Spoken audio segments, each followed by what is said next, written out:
Je me suis retrouvée dans de nombreuses situations où ça a été assez délicat, on va dire. J'ai 34 J'ai ans. 45 ans. Mon ex voulait à tout prix que je La le suive. situation que j'ai vécue s'appelle un Arrivé viol. le 24 octobre, C'est tout ça, mais c'était en permanence. je faisais clairement des crises d'angoisse. Mais évidemment, je m'en suis rendu compte beaucoup trop tard. Tu dis plus rien, tu le laisses faire. Et là, on finit par se dire, bon, voilà, ça va durer quelques minutes, il fait ce qu'il va faire et puis basta, quoi.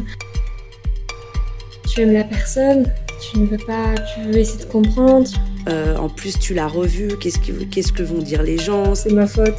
Je l'ai vécu en plus à 30 ans. Donc il y a un truc un peu honteux de vivre ça à 30 ans.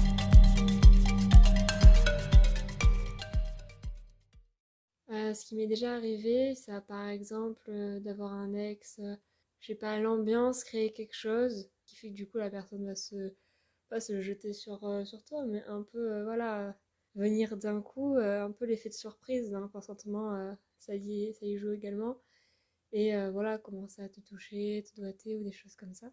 Je me suis retrouvée dans de nombreuses situations où ça a été assez délicat, on va dire. Donc, ouais, au niveau du consentement, il y a l'effet de surprise, quand j'ai pu le décrire.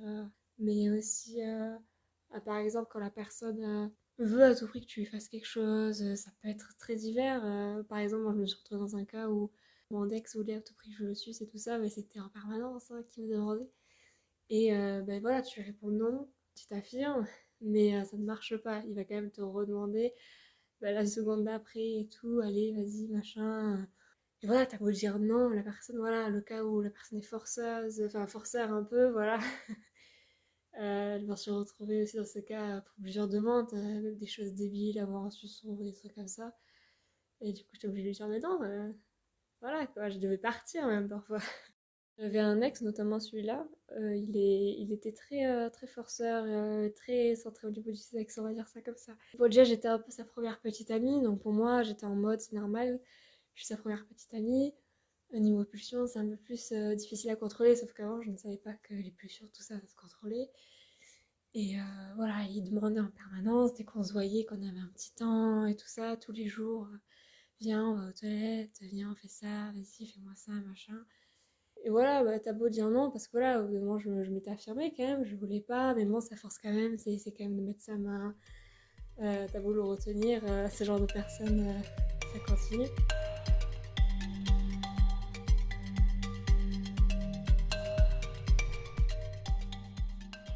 Et il y a aussi, je pense que ça serait aussi bien de parler aussi du consentement au niveau visuel.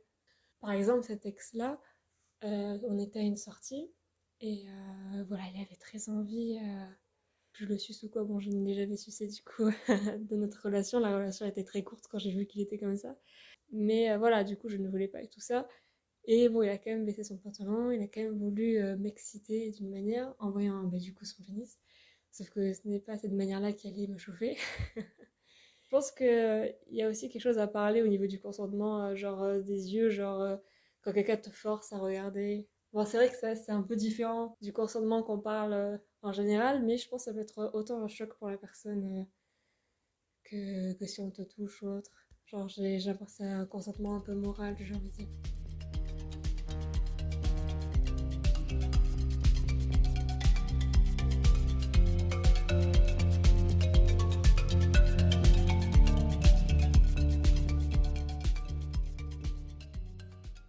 Mais au bout d'un moment, avec ce genre de personne, t'aimes. Enfin, tu aimes la personne, tu ne veux pas, tu veux essayer de comprendre, tu ne comprends pas tout ce qu'est le consentement et tout ça. Pour toi, t'as la vision que l'homme et tout ça, le plaisir, les pulsions, ça se contrôle pas, que vous faut faire plaisir. Et au bout d'un moment, on fatigue, on finit par lâcher, par céder en fait. Et on dit, bah écoute, tu dis plus rien, tu le laisses faire. Et voilà, il est content, il a fait. Et voilà, on finit par se dire, bon, voilà, ça va durer quelques minutes, il fait ce qu'il va faire et puis basta quoi. Je tiens à rappeler aussi que à toutes les personnes que on a le droit, vous avez le droit de changer d'avis lors d'un rapport. Moi, je ne savais pas à l'époque que c'était possible, on va dire ça comme ça. J'ai un ex encore hein, qui bon, c'était avec cette personne-là que j'ai fait ma première fois, donc c'est un autre ex, voilà. Lui, il était très gentil et tout ça, sauf que Cette personne avait beau être très gentille, sincère et tout, au niveau sexuel, la personne changeait un peu. J'ai été confrontée à une situation où mais j'avais beaucoup de mal à le sexe vis-à-vis de l'autre personne que j'avais décrite avant. Je sentais que, comment dire, on sent que l'ambiance est là, que le mec a envie, que c'est le soir et que au bout d'un moment il faut quoi, on est en couple. Et donc voilà, on prend une petite bière, manière de se détendre, moi c'est ce que j'avais besoin. Et pour me dire, j'ai pas le choix, j'ai un rôle de femme. Et, il n'y a même plus est-ce que j'ai envie ou pas, on est très perdu, on ne sait pas si on veut, si on veut pas, c'est pas la priorité en fait, à ce moment-là. C'est censé devenir la priorité, mais quand on n'a pas de notion de ce qu'est le consentement et tout ça, donc c'est pour ça que c'est important d'en parler, on est juste bloqué dans une situation très inconfortable, oppressante, et il faut agir, quoi. D'une manière ou d'une autre, il faut agir, sauf qu'on ne veut pas non plus énerver l'autre. Moi, je ne voulais pas l'énerver, et je ne sais pas, j'agissais bêtement comme je devais agir en tant que femme et en tant que petite amie, quoi. Du coup, les rapports avec lui étaient très compliqués parce que parfois je me mettais à pleurer, mais il ne le savait pas toujours. Et une fois, il a su que j'ai pleuré, enfin, il a senti avec sa main sans faire exprès. Et voilà, il y a eu des moments de tension, enfin, il était pas content, il était un peu énervé, tout ça. On s'est presque pas parlé. Moi, du coup, je pleurais encore plus, j'étais pas bien parce que je venais de le décevoir un peu, je venais de gâcher la situation. Il y a eu beaucoup, même encore maintenant, j'ai encore beaucoup ce truc de je vais gâcher la chose, je coupe l'envie, tu vois, au mec ou autre. Et donc voilà, voilà, c'est de ma faute si seulement j'arrivais à m'y faire au niveau du sexe, si seulement j'y arrivais, quoi, j'étais normale, mais ça se passerait pas comme ça. Donc ce soir-là, convaincue que c'était de ma faute et que je devais rattraper les choses, j'ai donc essayé de retourner vers lui. Bon, lui, il était allé sur son téléphone, il était de son côté. Et sauf qu'en allant vers lui pour essayer de rattraper les choses, bon, j'ai perdu pied, j'y arrivais pas. Je n'arrivais pas à me forcer à nouveau à le chauffer ou autre, je ne pouvais pas.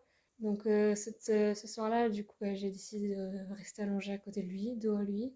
Pas bien, du coup, encore en train de pleurer. Jusqu'à que je sente le lit bouger et que je comprenne ce qui se passe en fait derrière moi. Je me retourne, mais je dis, mais qu'est-ce que tu fais en fait? Et voilà, il me sort la phrase puisque tu veux pas le faire, je me démerde.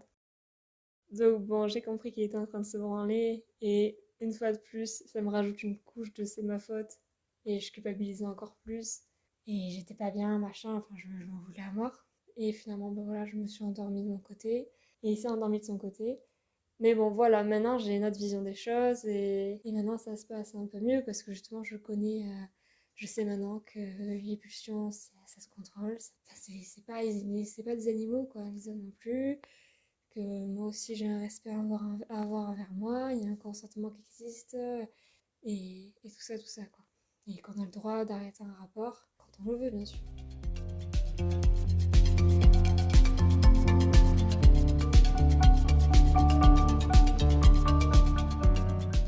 Alors, niveau éducation, qu'est-ce que j'ai pu recevoir au niveau du consentement? Dans les écoles, on n'en parle pas. Niveau tout ce qui était sexuel, que ce soit à l'école ou à la maison, on n'en parlait pas. Donc, à part ce qu'on pouvait voir en société, c'était la seule image que je pouvais avoir. Voilà, tout ce qu'on peut dire. Et c'est pas la vraie image, c'est pas la bonne image. Donc, j'avais vraiment une vision de l'homme dominant et de la femme soumise, sans m'en rendre compte inconsciemment, et du coup j'adoptais le comportement que je devais, entre guillemets, avoir. Mais ça voilà, sans m'en rendre compte forcément, avec tout ce que je pouvais entendre et voir, quoi. Et je n'ai pas du tout entendu parler des zones grises, je ne sais pas ce que c'est. Du coup, ça me rend curieuse, je vais me renseigner. Aujourd'hui, si je devais attendre quelque chose de mes ex, déjà je pense que je ne serais pas mis avec eux. Je n'aurais pas cette vision, donc je me serais peut-être un peu plus respectée. Je serais peut-être partie plus tôt aussi. Et surtout, j'aurais agi très différemment, ouais. Je l'aurais fait, j'attendrais d'eux un respect, et une douceur.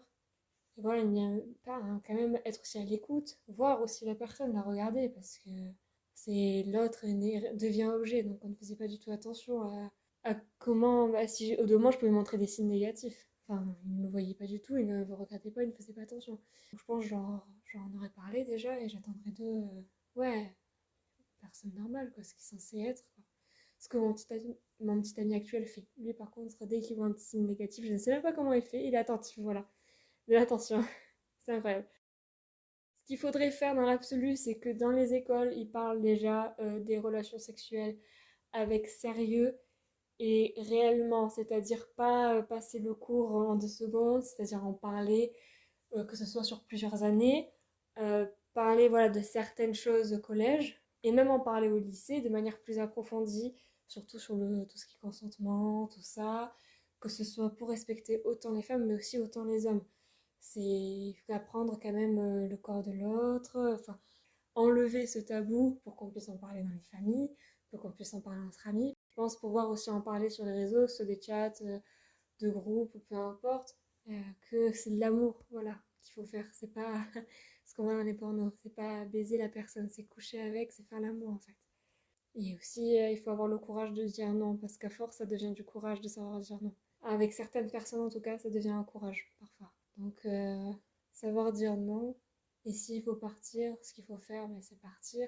Et aussi en parler à la personne, lui faire prendre conscience de ce qu'elle fait, en fait.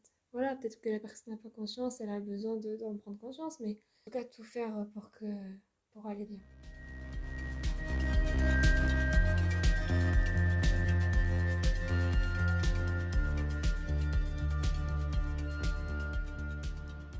Ce que je dirais à une personne qui est dans cette situation, déjà, je dirais vraiment que je suis là pour elle et qu'elle peut en parler autant de fois qu'elle veut, parce que c'est vraiment quelque chose qu'on a besoin de parler et de redire, que je la crois, et que voilà, il faut qu'elle s'aide déjà à elle-même, il faut qu'elle se respecte, que ce n'est pas de sa faute, en rien c'est sa faute, que voilà, c'est la faute de la personne qui ne l'a pas respectée, que c'est une personne merveilleuse qui a été brisée par des mauvaises personnes, et que ces mauvaises personnes, j'espère qu'elles se prendront un karma, mais que voilà, elle mérite tout l'amour du monde, tout le respect du monde, et que j'espère qu'elle tombera entre de très bonnes mains qui pourront enfin lui donner ce qu'elle a besoin.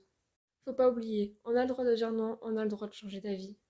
On est tous des êtres humains, on a nos propres émotions, nos propres ressentis. Il faut respecter les corps et les ressentis de chacun.